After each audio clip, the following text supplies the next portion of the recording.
Good afternoon, ladies and germs. Joel McCarty here, coming to you live from the real world on Friday, the 18th of July, Collinsville, Illinois. Hotter than the hinges of hell. And standing next to me is yet another in the long list of strangers who have come to our aid here in the pucker brush. So it's the same old group of trick questions with no rehearsal. Who are you, and how did you get here, and why? My name is Barry Larson from St. Louis, Missouri, just right across the river. And I got here by car today. And but how I got here is, I think, just kind of appreciating timber frame buildings for many, many years. To me, it's like the timber frame structure is like being inside of a big piece of furniture, the way it goes together so beautifully and precisely.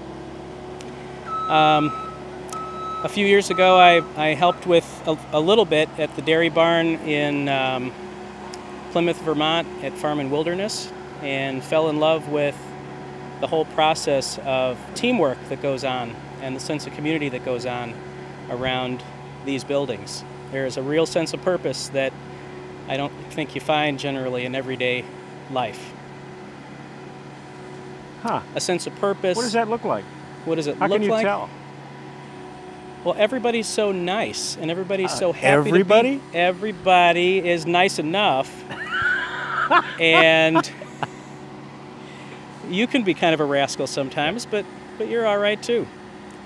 But there is a sense that everybody loves to be here, and that there is a common purpose. And we're working with materials that are ancient. We're working with techniques that are ancient, and we're hoping to build things that will be ancient someday. So there's something about participating in that process which feels pretty good. Much different than what I do in my regular life. That was my next question. Which is run an organization that supports people with disabilities. And we don't always see the direct result of the work that we do. We have good intentions, we work hard, we're good people there too, but we don't always get to see the end result. Here, we get to. Do you suppose there's some kind of way we could work together, the two organizations, in maybe a smaller, less chaotic environment? I'd love to talk about it. You've got something in the back of your mind. Well, you know, we did actually a very large barn project at a mental institution in Western Mass a decade ago, and we actually residential facility for people with mental illness. Yeah, you know, the terms seem to change every They do. 6 years or so, so I don't know what it is, but the place has been around for 115 years, and it was a super cool place. I actually had a previous connection with the executive director, and he said that mental illness was really isolating enough, and so their mantra, which is not so different than ours, was to provide meaningful work for every member of their community.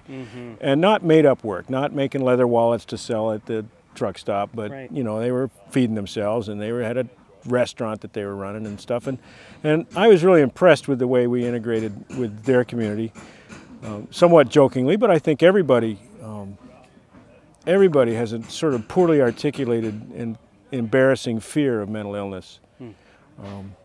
But the thing that really struck me about that project was that once it was announced and once we started publicizing it, every single person who wound up participating in that came to me privately, one way or the other, email, phone call, face-to-face, and said, well, and they described some personal encounter that they'd had with mental illness. And that was their motivation to participate in this event. So I think there's a marriage there that we could dream up over the years, and I want you folks to stay tuned. Meanwhile, do you have any questions about the way the Guild operates, or what motivates these clowns, or what's going to happen next, or what happened to the money, and how come we don't have any more yogurt, or anything like that? I can't. Oh, you can think of something. I can't think of anything else right now. I'd love to talk sometime about the logistics that go into putting together the different organizations that result in a project like this, because I know there's a ton of behind the scenes work over a long period of time. I want our viewers to know that we have a well-defined system and we can plug you into it at any point, and we guarantee that it will be nearly painless. Wonderful. But it won't be cheap. And it won't be easy. But I think, especially with the addition of Maureen Blackwell to the staff, hi Maureen, you're doing a great job, Maureen. We've taken a lot of the speed bumps out.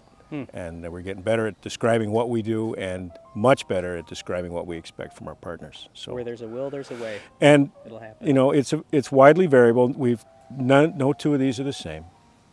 We have the strength and the resources to design an event to mesh nearly perfectly with the strengths and weaknesses and resources of our partners. Nearly perfectly. Wonderful. Eventually they'll be perfect. But that's all for now. Thank you, ladies and germs. Joel McCarty reminding you that television is a dangerous tool and should be kept at arm's length. That's all for now.